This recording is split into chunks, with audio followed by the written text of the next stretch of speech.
17º Vida de Sebo, vamos tratar da peça do teatro grego chamada As Bacantes.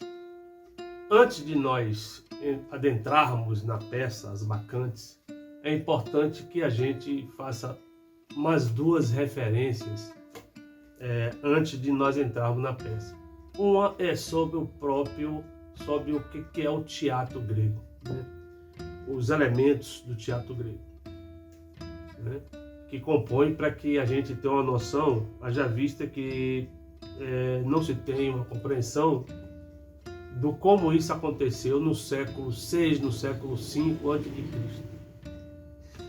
Então o teatro grego foi considerado o teatro de Dionísio, que era as representações de tragediólogos com relação às peças que representavam esse tipo de tragédia nas sagas das famílias gregas, principalmente as famílias reais.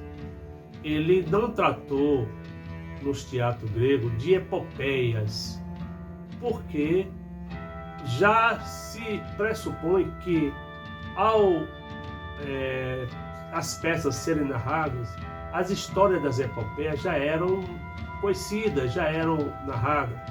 Tinha-se um tipo de... Quem não era o poeta, o Aedo, chamava Rapisodo, que era aquele que não produzia. O Aedo produzia o poema musicado, né? Musicalizado. Então o Aedo era que produzia, através dos versos, da música, principalmente a lira, os poemas, os versos musicalizados. Esse era o Aedo. Tinha uma outra figura desse período chamada Rapisodo, que era o Rapisodo quem saía divulgando esses trabalhos dos poetas. Então ele saía de cidade em cidade, cantando, recitando.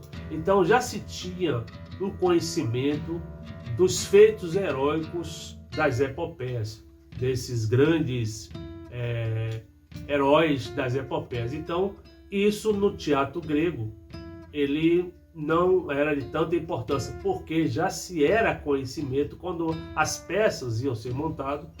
Os rapisodos já tinham feito esses trabalhos, né, na sociedade, e aí ficava fácil a interpretação da peça mediante o que os rapisodos falavam, que foi o que os aedos produziram, que eram os poetas. Mas é importante a gente colocar no teatro grego uma figura, vamos colocar assim, chamada coro. O que era o coro? Era uma aglomeração, começou-se com 8 pessoas, 8 anciões, depois passou-se entre anciões, velhos e meninos, né? Que era quem fazia a interlocução da dramaticidade do ator e a plateia. Então o coro é que fazia esse diálogo, né?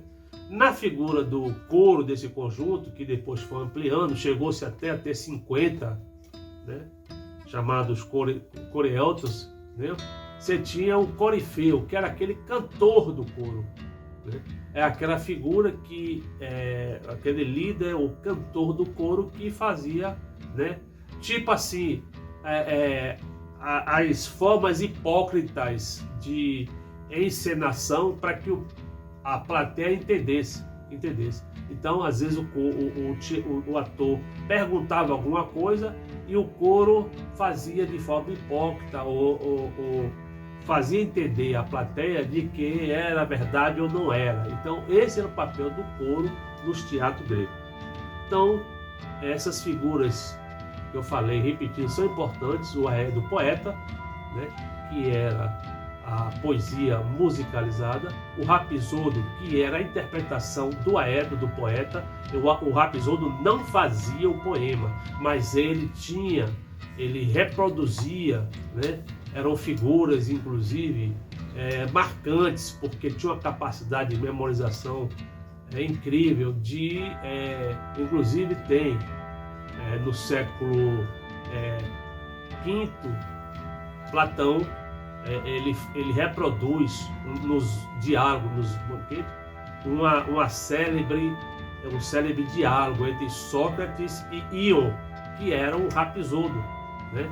O Sócrates questionava, né, esse papel tanto do poeta como do Rapisodo, e teve um diálogo que se esperava as formas hipócritas ou que Sócrates conduzia seus diálogos, né? As maêuticas, antes de chegar à dialética, né? A forma maêutica. Então, mas foi um diálogo que Platão, inclusive, escreveu. Foi importante esse diálogo entre Sócrates e Ion, que era um Rapisodo, né? Ele apresentava formas sofísticas, né? Sofísticas de interpretação, que Sócrates, como filósofo, ele tinha um questionamento também forte contra os sofistas. E esse é um diálogo famoso na peça, nos diálogos de Platão. Mas isso não vem ao caso só porque nós falamos do Rapisodo. Então, no teatro tem. O que era um teatro? O teatro era o teatro chamado Teatro de Dionísio. Começou com um diretor do teatro chamado Téspis, que foi considerado um dos primeiros dramaturgos, né? O Téspis que fez toda essa construção, né? Isso foi mais ou menos por século VI. No século V aparece o teatro já todo composto, e essa peça foi uma peça que se desenvolveu no século V, As Bacantes. Bom, quem desenvolveu a peça As Bacantes? Eurípides. Dos 3 tragediólogos famosos, nós temos três de importância, os maiores ganhadores de prêmios nos teatros gregos, né? Então nós temos o Eurípides, nós temos o primeiro deles foi o Ésquilo, que era considerado aquele poeta e religioso. Então o Ésquilo era o que ganhou o maior prêmio, né? Começou-se a ganhar maior prêmio nos teatros gregos. Depois aparece a figura do Sófocles. Não é o Sócrates, Sófocles, que começa é o maior ganhador de prêmios do teatro grego, é Sófocles. Inclusive tem peças que nós vamos falar, que são peças de Sófocles, como Édipo Rei, são de Sófocles. E Eurípides, que era o que menos ganhou prêmios, era o mais assim desprestigiado, aquele que era mais, não vou colocar odiado, mas que as mulheres nas peças de Eurípides eram mulheres de uma característica violenta, dizia até que ele era misógino.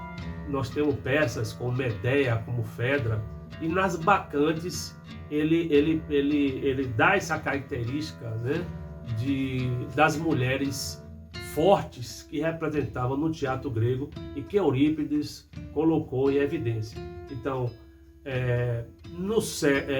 em 408, ele, por ser uma pessoa que não tinha muito prestígio em Atenas, foi convidado, era ganhador, eram os 3 maiores ganhadores de prêmios no teatro. Ele era o de menor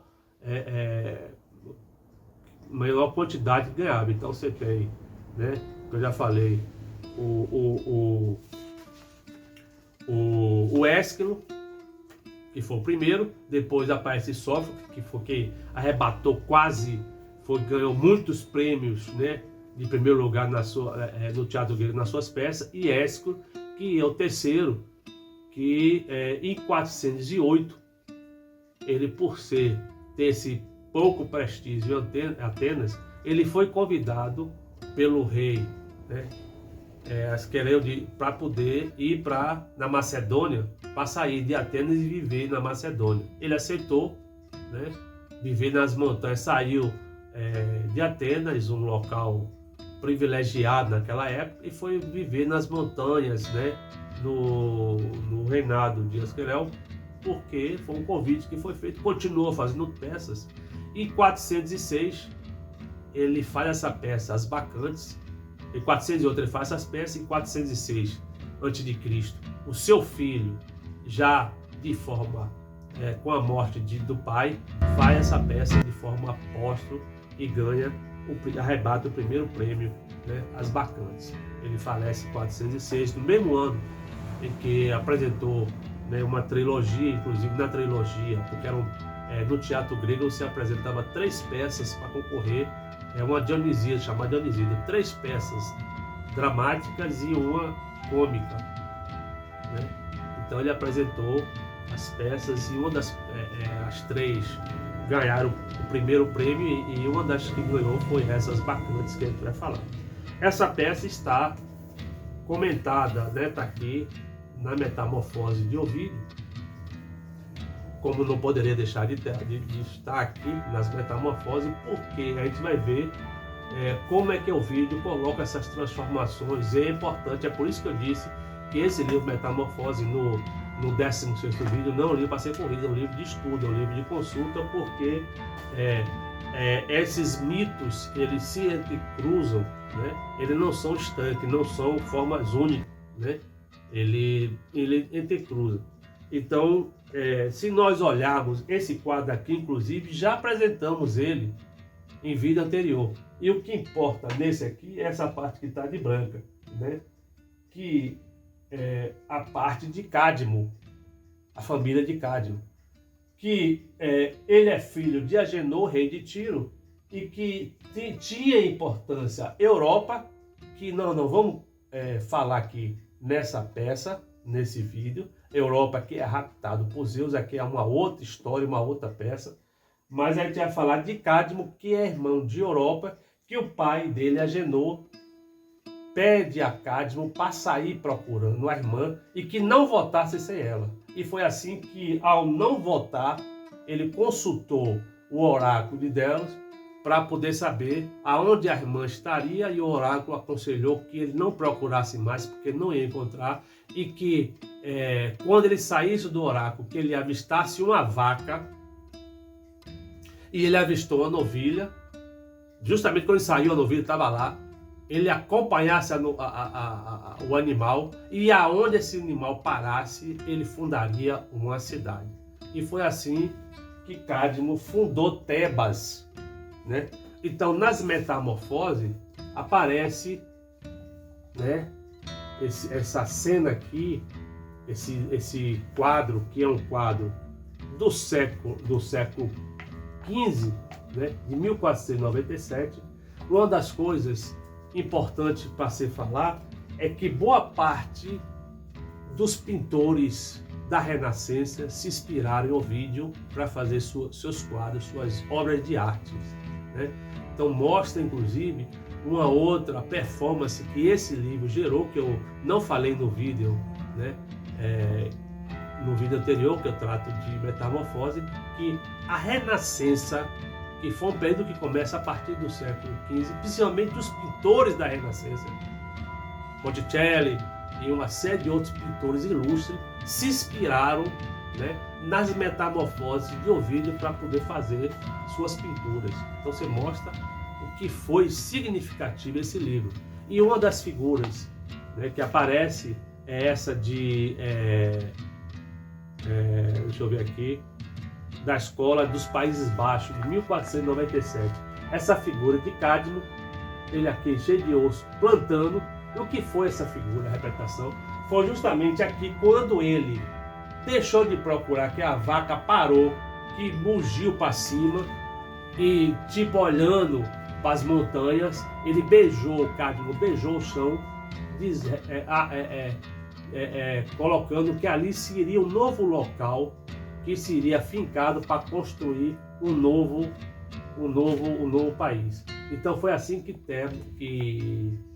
Cadmo construiu Tebas. Qual foi o desdobramento para chegar aqui?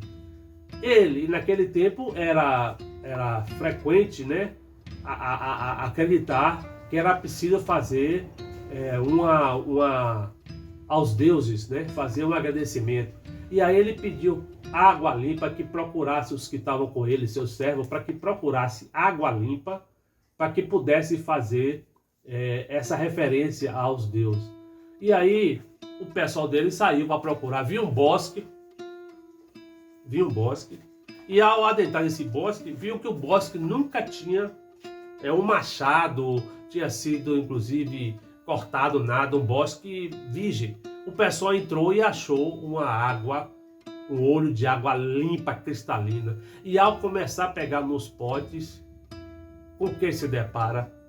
Umas versões. É por isso que é importante a gente estudar as mitologias como a representação por entendimento humano. Umas versões diz que foi uma serpente que saiu, uma outra diz que foi um dragão. Tanto a serpente como o dragão que saiu eram um dragão ou serpente de Áries. Isso gerou para Cadmo, dentro da tradição da família de Cadmo, né, uma situação complicada para seus filhos e seus netos. E é isso que a gente vai ver nessa peça.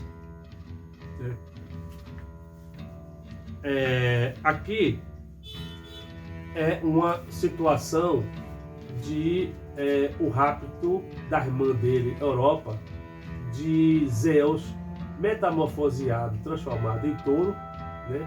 E que rapta Europa para a ilha de Creta, e lá tem uma Europa que, inclusive, pela árvore genealógica, é tia do que nós vamos chegar aqui, desses que vamos chegar aqui. Então, acontece o seguinte, o Cadmo, ele, ao matar o dragão, ele ouve uma voz que plantasse os dentes, né? Semeasse os dentes do dragão. Então esses dentes semeados geraram, né, o chamado mirmitões, né? Os mirmitões, que são aqueles soldados de Aquiles.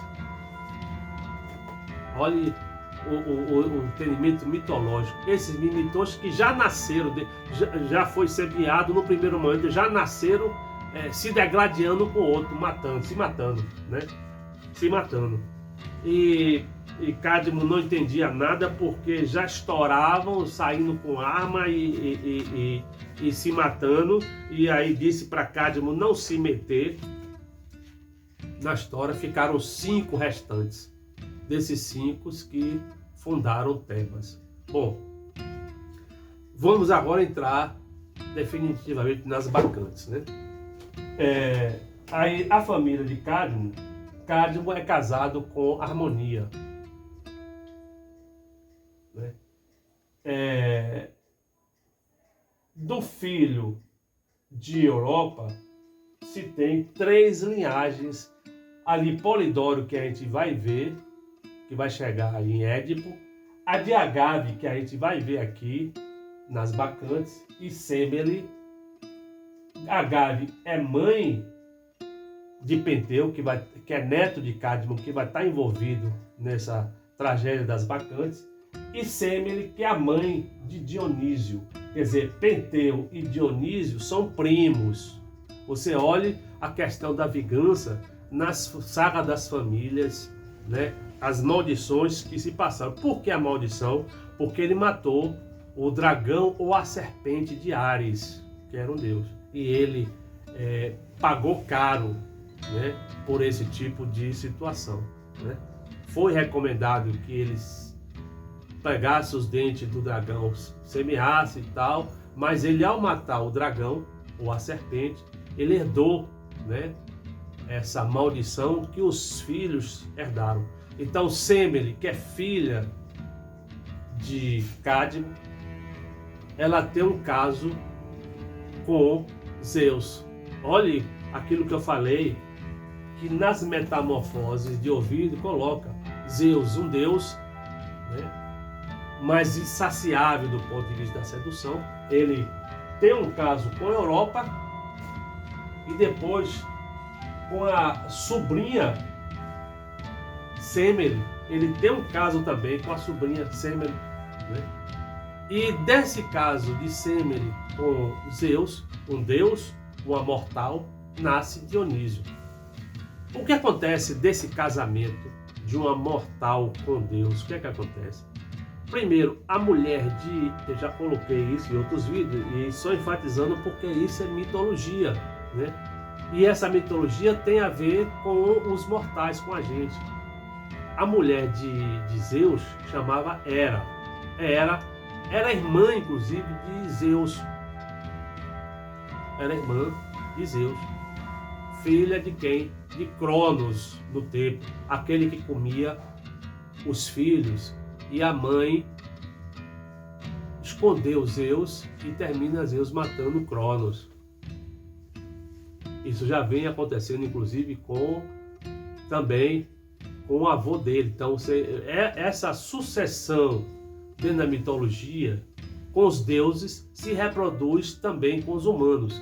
Então, voltando aqui para Semele, era amante de Zeus e passou uma noite quando era extremamente ciumenta e vingativa, né? Não se vingava de Zeus, mas se vingava das amantes de Zeus.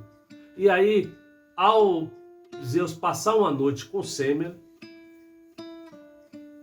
ela aparece, né, metamorfoseada, transformada de uma velha que era a copeira de Semele.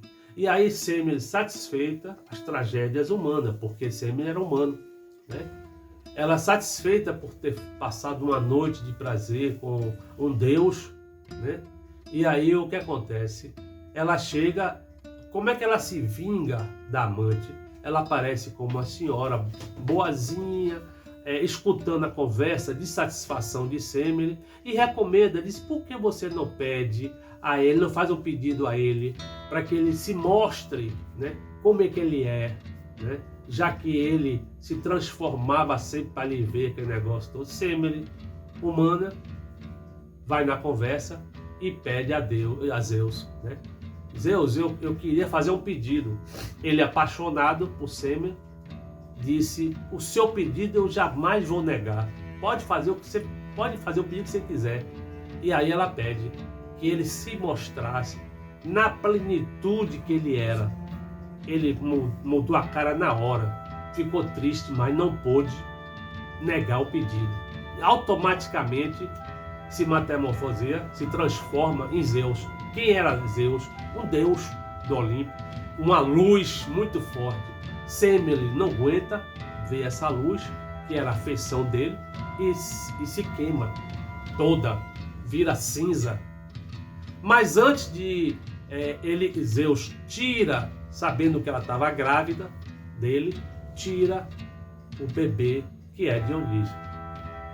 Retira, antes dele, ela se transformou, virou um monte de cinza. E aí tira Dionísio. Tira Dionísio e abre a coxa dele. Ele já tinha feito isso com outra filha, que é amante, que é outra história que eu vou contar. Mas ele fez na cabeça. E agora ele abre a coxa e coloca o menino, o bebê, para terminar a gestação, e o menino nasce depois de sair. Qual foi o resultado das consequências? As consequências que os humanos têm. As tias começam a criticar esse rapaz que engravidou a irmã, que é um rapaz, rapaz qualquer, né, de Atenas. Outras diziam, fazendo crítica a esse Deus, esse Zeus. Então, ele sabedor que nesse tempo era vingança. E essa história das bacantes são vinganças, né? É uma peça de tragédia de vingança, as bacantes. Feito por Eurípides. Inclusive, muito forte o desfecho dela, né? Eu estou adiantando para que a gente não se assuste, né? Mas eram as tragédias que, inclusive, saga de famílias reais, né? Aqui é uma família real, o rei de Tebas, Cadmo, o avô, e que Dionísio, um deus, né?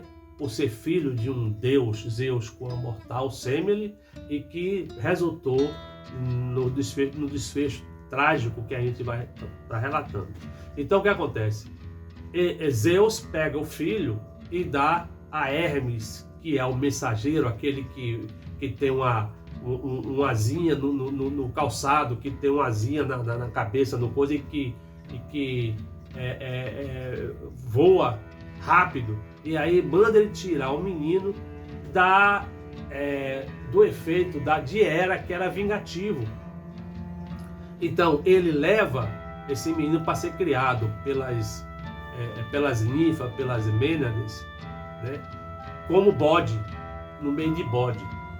E aí é que aparece, inclusive, eu me esqueci de falar, no teatro grego, essa figura do sátiro, que é um homem meio bode, meio homem, né? Pé de bode, barba de bode, chifre, não sei o que, e com afeições de homem, e que cantava a flauta, chamava sátiro ou fauno, que é essa figura mitológica, né? Que colocava música, essa música que vocês estão vendo, né? Inclusive aqui no vídeo, é uma música de Rapsodo em que você tem as influências sátiras desse período. Então o que acontece? O Dionísio é criado e quando chega adolescente, ele faz o seu culto, ele descobre a videira. Então quem é Dionísio? O deus do teatro, o deus das florestas, o deus da mata, o deus do vinho. Ele descobre a videira, né? E da videira ele consegue extrair o vinho das uvas, né? E foi aí que foi o ingrediente para o seu ritual. Ele, fugindo de Hera, porque inclusive Hera enlouqueceu ele, não matou, mas enlouqueceu. Depois houve uma ninfa chamada Cibele que conseguiu curar ele, mas ele andou na Ásia, andou na Índia, na África, estendendo o seu culto. Há versões,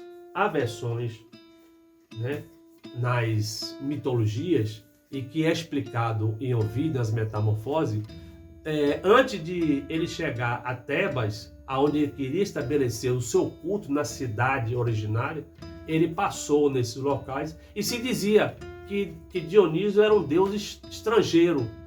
As pessoas não diziam que era um deus, né, de Tebas, que era um deus estrangeiro, mas existe documentos, uns documentos aceitáveis mais antigos, de Arquilópio de Paros, que foi um poeta do século XV. Nós estamos falando essa peça do século V. Nós estamos falando do século XV, por volta de 1400. Já descobriu nos arquivos de Arquilópio de Paros o Rapsodo do deus Dionísio. Então ele não é um deus estrangeiro, né? Como a maioria de certas versões colocam. Ele fugiu de Hera para sobreviver, e aí andou, né, na Índia, andou na Ásia, andou na África e chegou em Tebas. Essa peça começa as bacantes, ele em frente ao palácio de Tebas. Quem é o palácio de Tebas? Quem é o rei? Penteu, seu primo, neto de Cadmo, o velho Cadmo, o fundador de Tebas, que já tinha passado o bastão por seu neto, Penteu. Então, ele está em frente ao palácio, é assim que começa a peça. E quem é que está próximo ao palácio? O túmulo da sua mãe, Semele, que ao pedir para Zeus se apresentar como ele apresenta, ela não aguentou a luminosidade do deus e se queimou, virou cinza. O que acontece? Ele começa a estabelecer seus rituais em Atenas contra o seu primo, que era rei. Porque o rei e a aristocracia sempre estiveram com o poder constituído. Então, quem era o poder? Apolo. Era o poder da aristocracia, era o poder, a divindade religiosa, né, dos que possuíam, né? E vem um deus do mato, um deus selvagem, fazer ritual, né, com as mulheres.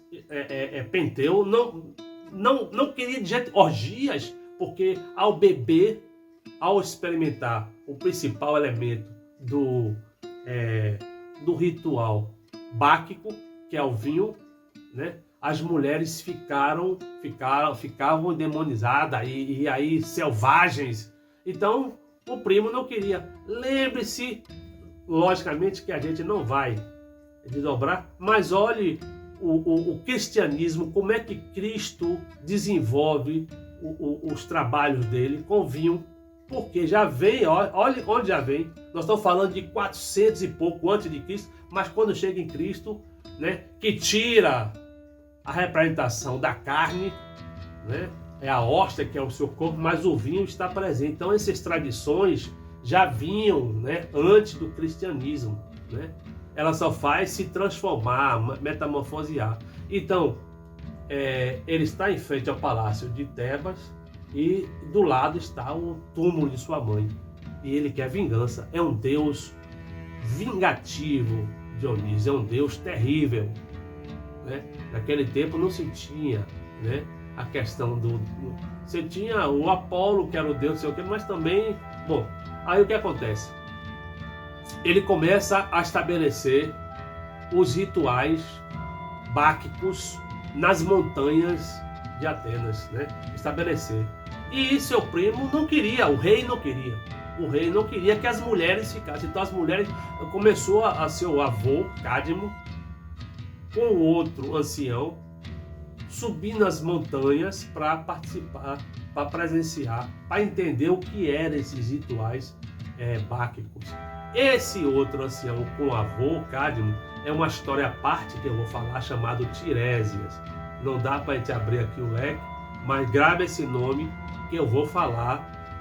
Quando eu chegar provavelmente em Édipo Rei, eu vou ter que falar de quem é esse sábio, esse adivinho, esse cego chamado Tiresias, né? Então, eles estão conversando, subindo a montanha e chama o sobrinho, o neto de Cadmo, aliás, para que convença ele, que ele aceite, que não procure livrar de um ritual que é um Deus que está fazendo aquele negócio todo. E Penteu, encegueirado, não aceita de jeito nenhum. Inclusive diz que ia mandar prender ele e prender as bacantes.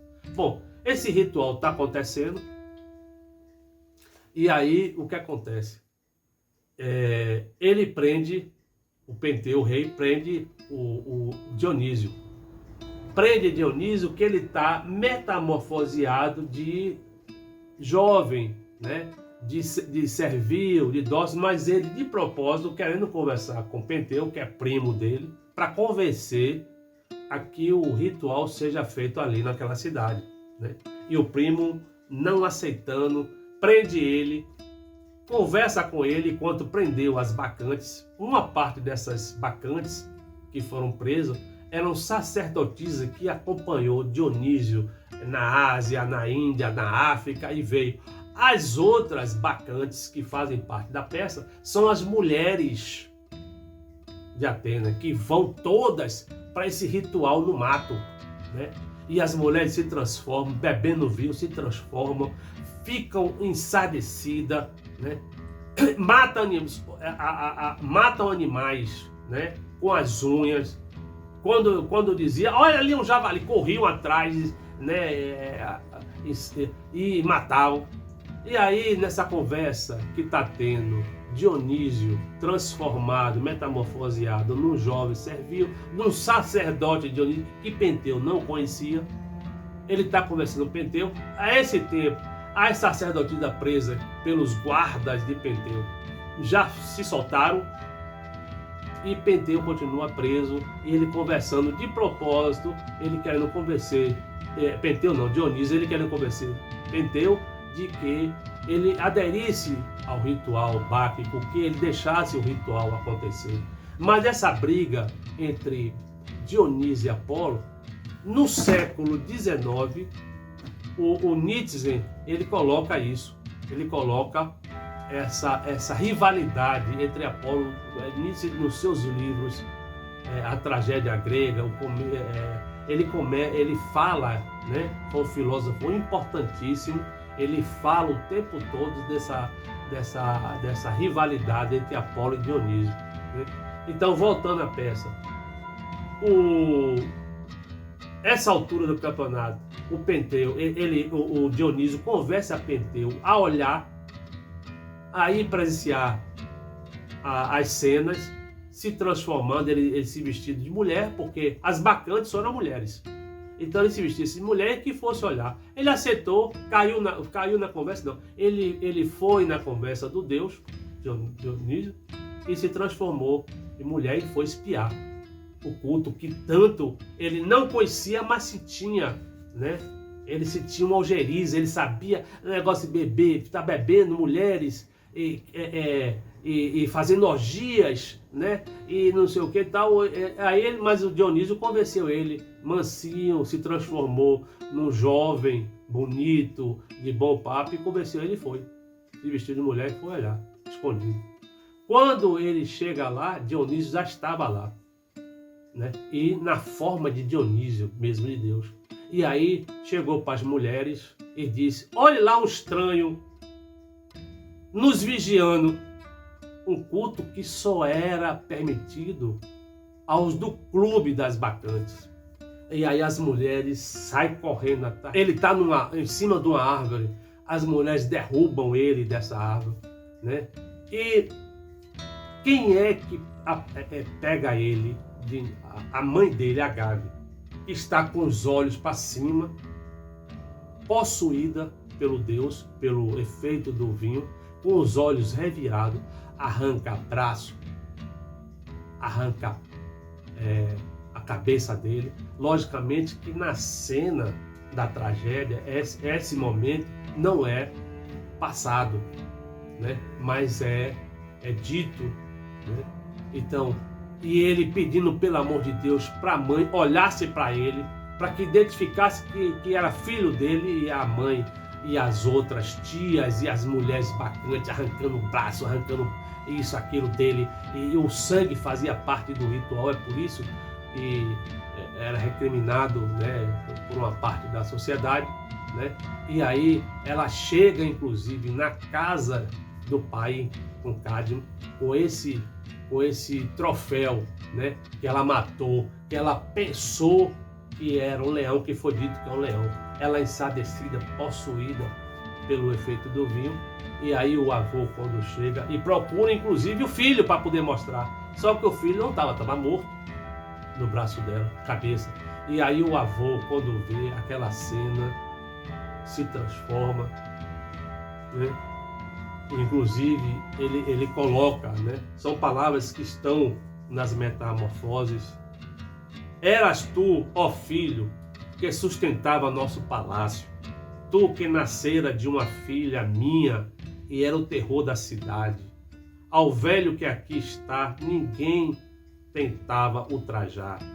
Ao ver o teu rosto, pois lhe dava o merecido castigo.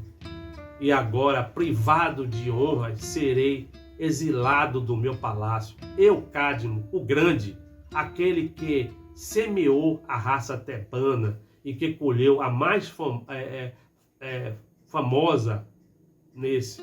Ó, mais caro dos homens, pois mesmo morto, contarás para mim entre os que me são mais caros. Ó filho, não mais há de tocar com as mãos essa barba. Chama-me, pai, de tua mãe, abrace-me, deixa dizer quem tu ofendes, quem te desrespeita, ó ancião, quem lhe aflige e perturba seu coração, diz para que eu castigue quem te faz mal, ó pai. Agora sou infeliz e tu um desgraçado, mísera a mãe é tua. Desditosa os teus parentes, se há aí algum desdém dos deuses que põe os olhos nessa morte e creia na divindade. Só lembrando que Cadmo, no início da peça, está aderindo aos rituais de Baco. Ou seja, Cadmo tinha razão, não é mesmo? O que aconteceu no final da peça? Dionísio exige que os rituais a ele sejam, né, existam ali em Tebas.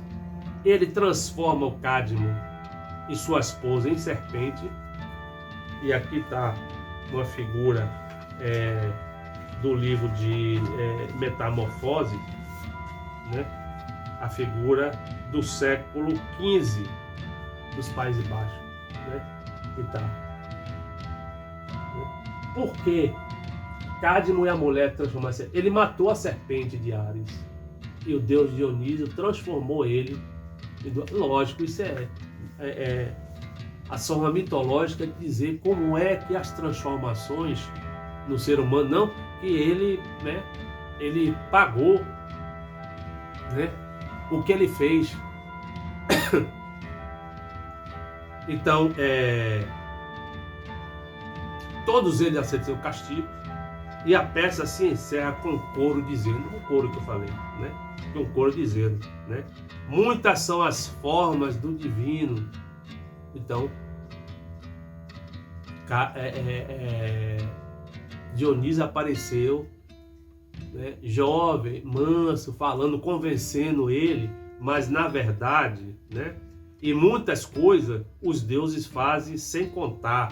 Vimos do que esperavam não se realizar, para o que não se sabia que o Deus ia achar o caminho. Assim, vistes o drama terminar.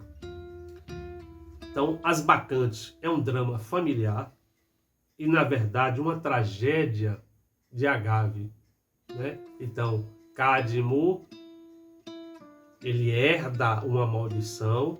A filha Agave herdou essa maldição ao aderir ao culto de Baco, ao culto de Dionísio, a estar embriagada, a ter essa condição possessiva, matou filhos, né, com os olhos transformados sem saber o que estava fazendo, né? E os temas das Bacantes dessa peça são a ordem social versus liberdade. A ordem social é essencial para a continuidade da civilização. Aqui na peça, a ordem social é ameaçada pela selvageria das Bacantes. Então, o que quer dizer? As mulheres reprimidas nos seus lares, quando ela é convocada por um Deus para que se possa fazer um ritual como esse, elas abandonam a civilização para entrar no ritual selvagem sem conhecer.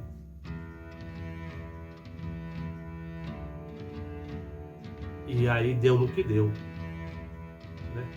Vão perder a civilização, vão se tornar selvagens e não ali cumprir seu papel na vingança terrível de Dionísio. Então, Dionísio que nasceu, né?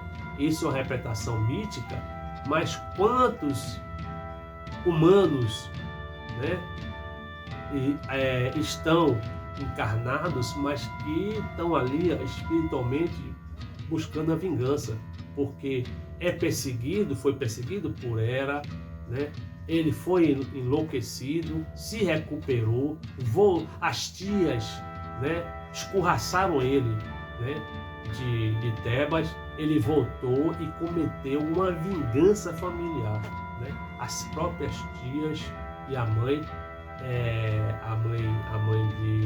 do primo mancharam a mãe, matando o próprio rei, o próprio primo, né, que não aderiu e não queria o culto, né, de Dionísio em Tebas, né? Outro tema na peça são as crenças religiosas. Penteu morre quando ele resolve interferir na liberdade de escolha das religiões, né? Então, quando se diz o Estado tem que ser laico, porque você vai dizer qual é a melhor religião, e essa discussão já se vem há milênios entre Apolo e Dionísio. E a gente herda essas tradições, né? Negócio perigoso, né?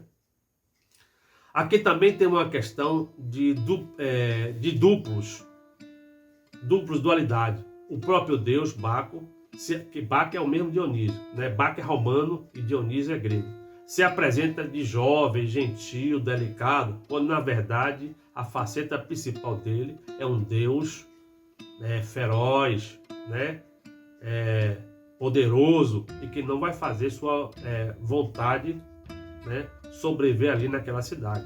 Como já tinha comentado aqui também, temos a dualidade entre a ordem civil e o êxtase religioso, né? A razão versus a loucura. Então a peça, né, que ela faz, a cartaz, né, mesmo sendo uma peça fortíssima, ela está mostrando, né, a questão da razão e a loucura, né? A questão do êxtase religioso, o que é que pode, né? O outro tema da peça é a violência como forma de realização da pressão, né? Também quando a razão é rejeitada. Então quando você tem duas pessoas que estão no fervor de uma discussão, de uma briga, e que não tem razão, o que é que pode acontecer? Violência. Então é isso que essa peça, de forma mitológica, diz, e o que a gente presencia, né? Matou fulano e tal, e depois se arrepende, chora, é preso. Responde porque a razão deixa de existir e a violência toma conta, né? Uma outra situação, por último, a condição da mulher, né? Quer dizer, mostra que a mulher... Será que as mulheres, elas se sentiam satisfeitas ao estar naquela sociedade, naquela condição, né, que não tinha o seu papel principal sendo exercido, e aí de repente aparece um Deus com o rito divino, invoca essas mulheres que se tornam bacantes e elas se tornam selvagens a ponto de essas situações acontecerem na peça, né? Então isso é uma reflexão para que existam, né, uma condição de equilíbrio, de paridade nas relações afetivas entre homem e mulher. Não existe privilégio, e quando se privilegia alguém vai ser violentado, né? E isso aí tem visto, as formas mitológicas disseram através dos séculos, né, nas suas representações, de que isso existe, e a gente não está deixando de ver isso na atualidade. Então fica aqui, é uma peça curta, dá para se ler, é uma peça extremamente inteligente e mostra, depois da morte de Eurípides, que foi o dramaturgo que fez, ele passou a ser cultuado, foi referência, foi um dos dramaturgos mais acolhido de filósofos, de intelectuais, diante da discussão que, desde as suas tragédias, principalmente as bacantes, o papel que a mulher tinha, o papel que a mulher na sociedade, uma sociedade que se dizia perfeita. Então o vídeo ele fica com esse tipo de interpretação sobre a peça As Bacantes, né? De uma das sagas das famílias tebanas.